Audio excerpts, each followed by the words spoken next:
சண்டைக்கோழி serial நாளைக்கான எபிசோடில் என்ன நடக்க போகுதுன்னு பார்க்கலாம் வாங்க. புவனா பொங்கல் வச்சுட்டு இருப்பாங்க. கூடவே மகா வந்து உட்காந்துட்டு இருக்காங்க.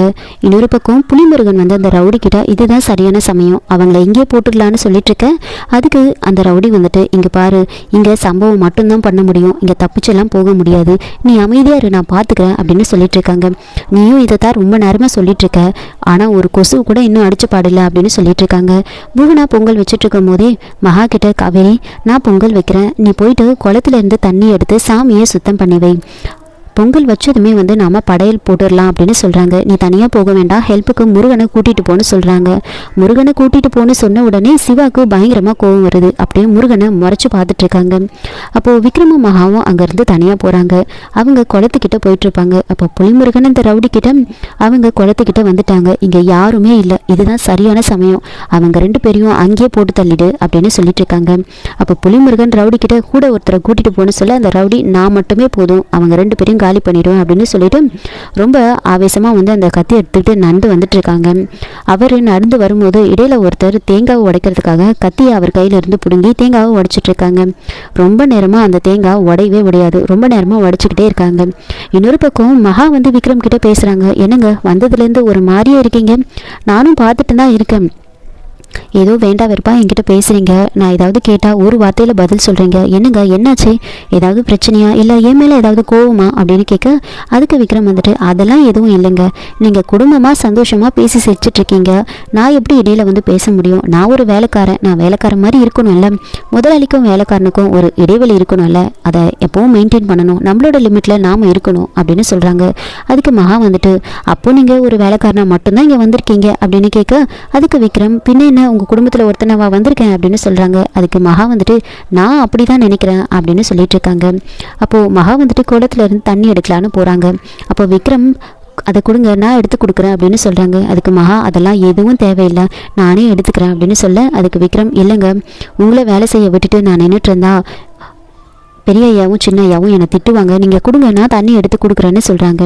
அதெல்லாம் ஒன்றும் தேவையில்லை, கடவுளுக்கு சேவை செய்யறதுல எனக்கு எந்த ஒரு பிரச்சனையும் கிடையாது, நானே வந்து தண்ணி எடுத்துக்கிறேன் அப்படின்னு சொல்கிறாங்க. அதுக்கு விக்ரம் வந்துட்டு இங்கே பாருங்கள், இங்கெல்லாம் பாசை பிடிச்சி போயிருக்கு, நான் தண்ணி எடுத்து கொடுக்குறேன், நீங்கள் எடுத்துகிட்டு போய் சுத்தம் பண்ணுங்க அப்படின்னு சொல்கிறாங்க. அதனால் விக்ரம் குளத்துல இருந்து தண்ணி எடுத்து மகா கிட்ட வந்து கொடுத்துட்ருப்பாங்க. இந்த கேப்பில் அந்த தேங்காவை உடைக்கிறதுக்கு ரொம்ப நேரம் ஆனதுனால அந்த கேப்பில் வந்து விக்ரமும் மகாவும் அங்கேருந்து போயிட்டுருப்பாங்க. அப்போது புலிமுருகன் அந்த ரவுடியை பயங்கரமாக திட்டுறாங்க. அந்த ரவுடி அங்கேருந்து வெளியில் வந்துடுறாங்க. புலிமுருகன் கிட்ட இங்கே பாருங்கள், அவங்கள வந்து கோவிலில் வச்சு போட்டு தள்ள முடியாது, அவங்க எப்படியும் கோவிலை விட்டு வெளியே வந்து தானே ஆகணும், அப்போ அவங்கள போட்டு தள்ளலாம் அப்படின்னு சொல்லிட்டு இருக்காங்க. அங்கே விக்ரம் மகா 2 பேரும் சேர்ந்து சாமியை சுத்தம் பண்ணிட்டு இருக்காங்க. அப்போ விக்ரம் வந்துட்டு போதுங்க, எவ்வளோ நேரம் சுத்தம் பண்ணுவீங்க, அப்புறம் சாமியை அழுதுரும் பார்த்துக்கோங்க அப்படின்னு சொல்கிறாங்க. அப்போது மகா வந்துட்டு சாமிக்கு மஞ்சள் குங்குமம்லாம் வச்சிட்டு இருக்காங்க.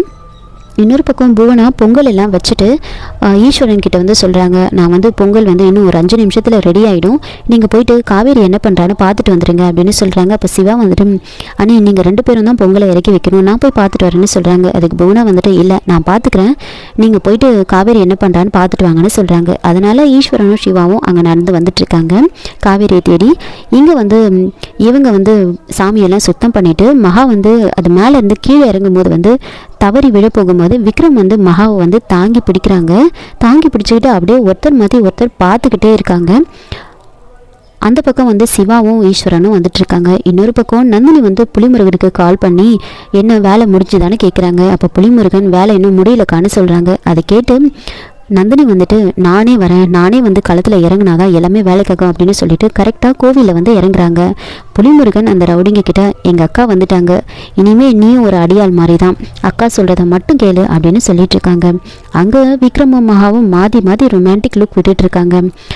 இன்னொரு பக்கம் அசினும் விக்கியும் அங்கே வராங்க. அசினும் விக்கியும் விக்ரம் மகா அப்படி இருக்கிறத பார்த்துட்டு அப்படியே ஷாக் ஆகுறாங்க. அப்போது விக்கி வந்துட்டு முருகா உன்னை பார்த்தா எனக்கே ஷாக்காக இருக்குது, பாவம் அசினு கையில் தாலியோடவும் மனசில் ஆசையோடவும் இங்கே வந்தா, உன்னை தனியாக பார்த்தாலே அவளால் தாங்க முடியாது, இப்போ வேற உன்னை காவேரி கூட வேற பார்த்துட்டாளா, இன்னும் என்னென்ன அலப்புற பண்ண போகிறாளோ தெரியல அப்படின்னு சொல்லிக்கிட்டே இருக்கும் போதே அசின் வந்து அப்படியே மயங்கி விழுறாங்க.